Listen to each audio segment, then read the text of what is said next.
la velocidad de las ondas en las cuerdas. Para eso hemos dicho que v, la velocidad de avance. Veamos de qué depende esa velocidad v. Esto que está aquí en negrita es una cuerda o una soga de masa m, ¿sí?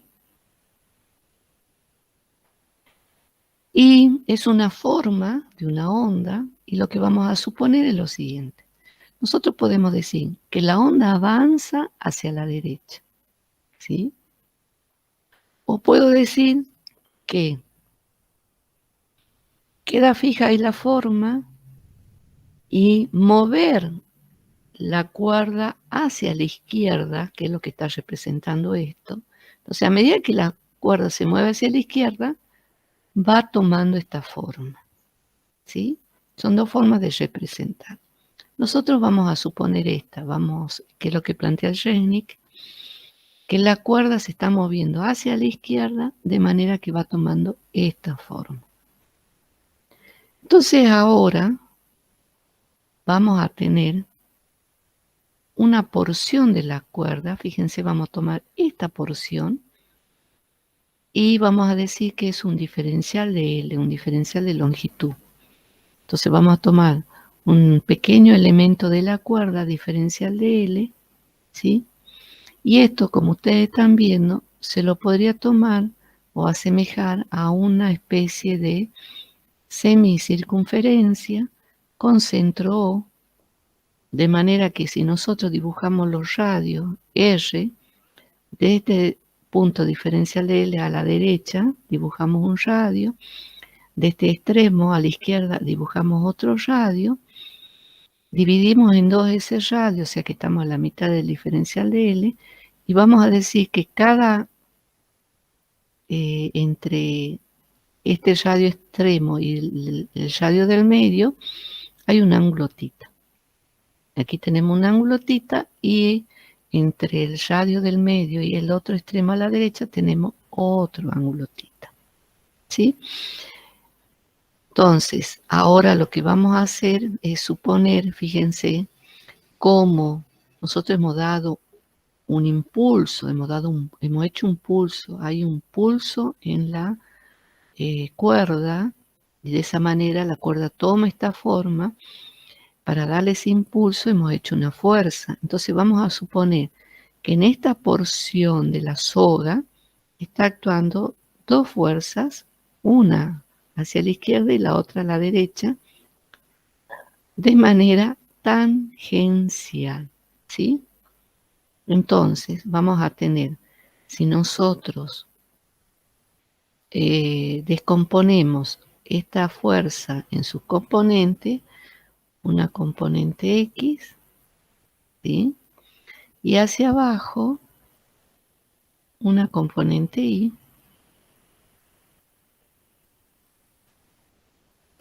o una componente perpendicular como lo plantea el libro. Entonces, para este otro lado, en esta porción de la soga está actuando una componente X o paralela y otra componente hacia abajo perpendicular, ¿sí? Esta va a ser F'. Ahora, este lado Fx o F paralelo es perpendicular a este radio, y esta otra F es perpendicular al otro radio, ¿sí? De manera que entre la Fx y la fuerza F tenemos también un ángulo tita. Y de este otro lado también tenemos el mismo valor del ángulo tita. ¿Para qué es esto? Porque la fuerza neta perpendicular F neta perpendicular, ¿sí? Va a ser igual, que actúa sobre esa porción, le voy a poner fuerza neta N perpendicular, va a ser igual a la componente perpendicular FI o F perpendicular que actúa en cada lado de la soga. Si nosotros tenemos el seno de tita, porque tenemos aquí un triángulo rectángulo, seno de tita va a ser F perpendicular, el módulo, sobre la hipotenusa que es F. Entonces vamos a tener que F perpendicular o vertical es igual a F seno de tita. ¿Sí? Entonces, esta F perpendicular es F seno de tita. Esta otra F' también va a ser F' seno de tita, pero el módulo de F', ¿sí? Es igual al módulo de F. ¿Por qué? Porque la soga está en equilibrio. No es que la soga se corra a la izquierda o se corra a la derecha. No hay transmisión de masa, dijimos. No hay movimiento de masa. Lo único que se transmite es la forma. Entonces, para que, digamos, consideremos que no hay desplazamiento de la cuerda hacia la izquierda o hacia la derecha, tenemos que considerar que la soga está en equilibrio, por lo tanto sus módulos son iguales, los módulos de la fuerza que actúa sobre esta porción de la soga. Entonces, los dos módulos son iguales. Esta componente perpendicular o vertical es igual al módulo de esta otra componente. Por lo tanto, en esta porción diferencial de L de la cuerda va a actuar 2 veces F seno de tita. La otra aproximación que voy a hacer es la siguiente. Esta es una consideración, esta es otra, y ahora voy a suponer lo siguiente, que tita, ¿sí?, es muy pequeño. ¿Se acuerdan que esto lo vimos también en óptica? Es muy pequeño y que lo medimos en radian, que son las condiciones para lo siguiente. Tita pequeño significa no más de 3 radianes, a lo sumo 5 radianes. Vamos a suponer esto, que el seno de tita es aproximadamente igual a la tangente de tita, y esto lo puedo aproximar directamente a tita. Entonces, si nosotros consideramos el seno de tita y que esto es igual a tita, aproximadamente igual a tita, tita en función de la definición de radian, ¿se acuerdan?, es el arco sobre el radio, ¿sí? Entonces para un tita, voy a tener un diferencial de L dividido 2. Esto es la mitad del arco de todo el arco es la mitad, o sea que estoy en este pedacito, dividido el radio. Entonces tengo a que es igual el ángulo tita expresado en radianes.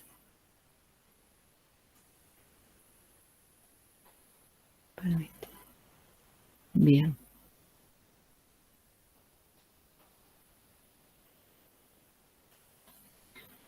Entonces, de nuevo, esta consideración solo es para ángulos pequeños, expresado en radianes. Entonces, voy a suponer aquí que la fuerza total Fn, la fuerza neta vertical, es 2, ¿sí?, por F, y ahora tengo que poner seno de tita, y lo vamos a poner como diferencial de ese elemento de la soga sobre 2R. Y aquí se nos van los dos, o sea que nos queda F por diferencial de L sobre R. Por otro lado, voy a usar la segunda ley de Newton. La segunda ley de Newton, a ver si la puedo poner aquí. La segunda ley de Newton, que dice que la fuerza es igual a la masa por la aceleración, ¿sí? Y como habíamos dicho que esto es una semicircunferencia, la aceleración que actúa es la aceleración centrípeta. O sea que lo que tenemos es una fuerza centrípeta. Entonces el módulo de esa fuerza centrípeta será la masa por la velocidad al cuadrado sobre el radio. Entonces, para nuestro caso, vamos a decir que la fuerza, en este caso N vertical, es la masa, y la masa de este elemento de la cuerda es un diferencial de M. Entonces va a ser la masa, que es el diferencial de M, por la velocidad al cuadrado sobre el radio. Esta es la aceleración centrípeta.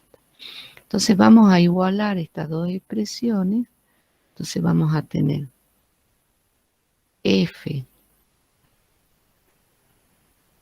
por dl sobre R igual a la densidad de masa por B cuadrado sobre el radio. Aquí se cancelan los radios y vamos a despejar F como densidad de la masa sobre densidad de la longitud por B cuadrado. ¿Sí? Ahora, esta masa, este elemento de masa, ¿sí? Me va a permitir definir, y ese es un término nuevo también que lo vamos a usar aquí, a dividir aquí. Voy a definir la densidad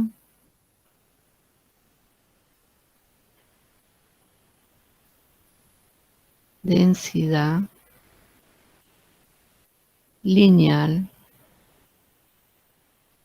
de masa. Y la vamos a representar con la letra mu. Y va a ser igual a la masa, ¿sí? En este caso diferencial de masa, sobre la longitud. O una masa cualquiera sobre L, ¿sí? A nosotros nos interesa qué cantidad de masa se distribuye en la longitud L.